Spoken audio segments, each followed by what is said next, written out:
Hey everyone, this is Brad from the Mayer-Harman team and Century 21 Millennium. Today I want to talk to you about the real estate market and how COVID-19 has impacted it.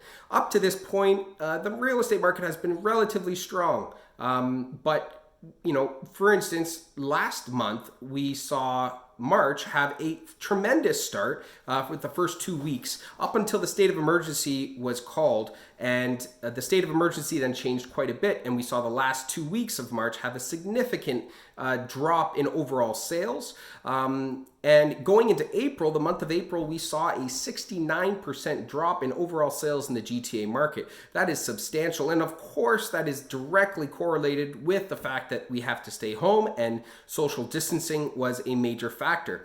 So what does that mean for market values? Well, of course, real estate is very local. And when you're talking about real estate market values and any changes associated with them, you have to consider the fact that each individual market is different. And so one of the analogies I like to make for people who are wondering about market values is to look at it like this. If Toronto is a fire, everything outside of Toronto is warm as a result of that fire. So the hotter the fire in Toronto and the hotter the real estate market in Toronto, the warmer the markets surrounding it will be. And that's exactly what we're seeing played out in the real estate markets in Peel region.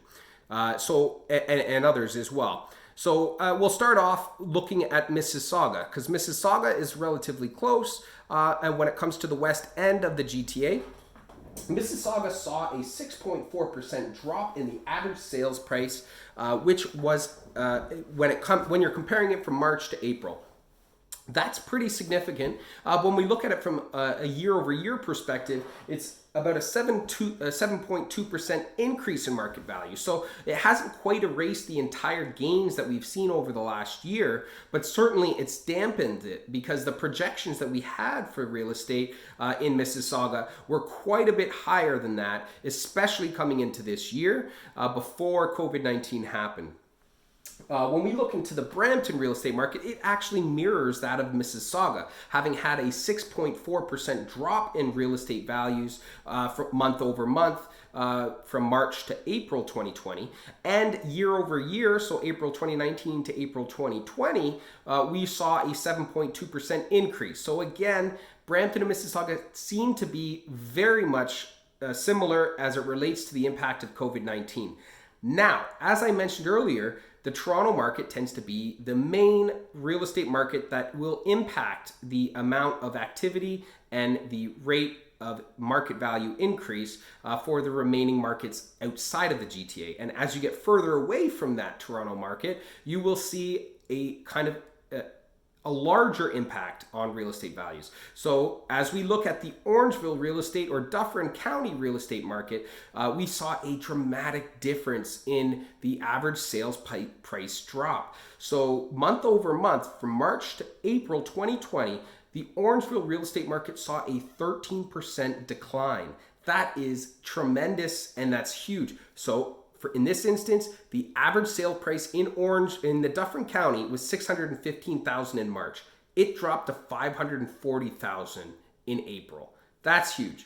In addition to that, we also saw year over year a 0.5% drop in market value. So last year, this time in April, we saw the average sales price at $542,000 in Dufferin County. Today it's $540,000. This is one of the first markets that I've seen that has had a drop overall year over year impact as a result of COVID-19.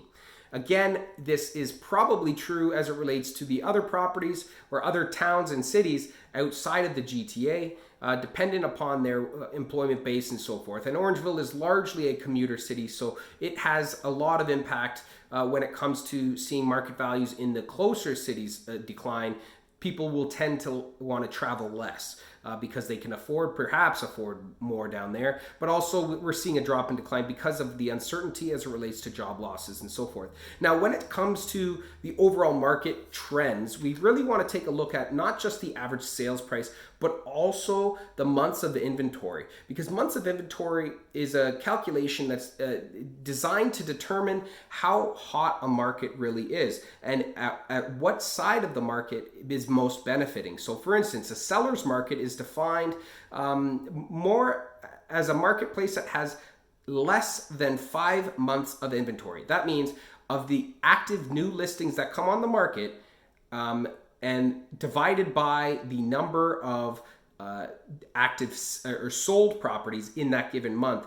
And then you can do that over on a yearly basis as well. So when we're looking at the Mississauga real estate market, in March, we saw a 1.19 months of inventory. And that means that's a hot seller's market, because obviously if we're using 5 as a benchmark for the kind of equilibrium between a seller's and a buyer's market, it means that there's far less homes available than there are buyers hunting for homes. And those homes will typically sell the very month that they are listed. When we look at the change from March to the April stats, we see it go from 1.19 to 3.36 months of inventory. That's a dramatic change, and is certainly reflected in the activity that we've seen in the Mississauga marketplace. What happens in Brampton is also very similar as it was with the average sales price change. So when we're looking at the Brampton real estate market, it went from a 1.03 months of inventory. So Brampton has actually been, surprisingly, an extremely resilient market in the GTA. Even when we go back to the 2008 financial crisis, the Brampton market saw very little change as it relates to the average sales price. And that was largely to do with the fact that it is, in my opinion, a very multicultural community. And that multiculturalism and immigration component kind of allowed it to avoid some of the major impacts of the financial crisis. And we see that again today in the Brampton stats, having its market the months of inventory change increase to 3.27. Having the 3.36 months of inventory in Mississauga would indicate that the Brampton market seems to be slightly more resilient when it comes to demand for property in Brampton.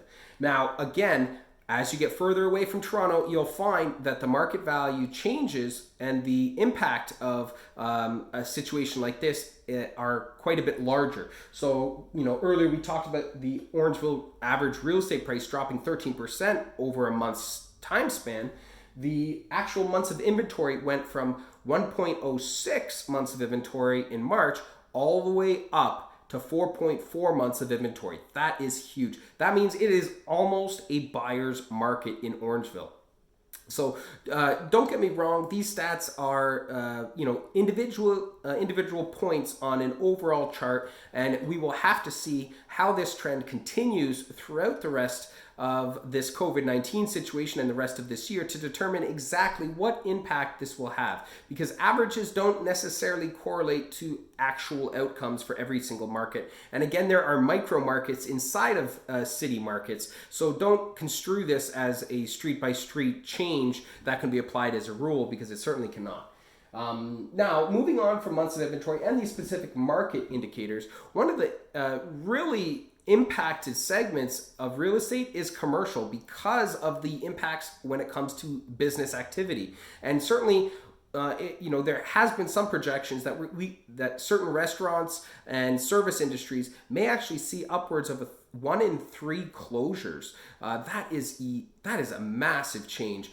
Employment numbers have also dramatically been impacted, and we won't know until we come out of COVID-19 as to the true impact of COVID-19 on the economy. One thing I want to make certain that you understand, there's 2 crises happening. It's not just a health crisis, but it's also an economic crisis, as those who've been watching the news is well aware. And my fear is that a lot of people are mainly monitoring the health crisis, but not quite taking an opportunity to reflect on what's happening economically, because economically, I believe that impact will be lasting for years to come. And I certainly hope not beyond 2021, but I do think 2020 is pretty much in the bag at this point. So I'll finish off by saying that if you have any real estate questions, or if you have any concerns about the market value of your home, feel free to reach out to the Mayer-Harman Real Estate Team. We take pride in our knowledge of what's been going on, and we do sell homes every single day. And as a result, we are very in tune with the real estate market. I hope you enjoyed this video, and I look forward to doing another one for you shortly as we watch this whole situation with COVID-19 unravel.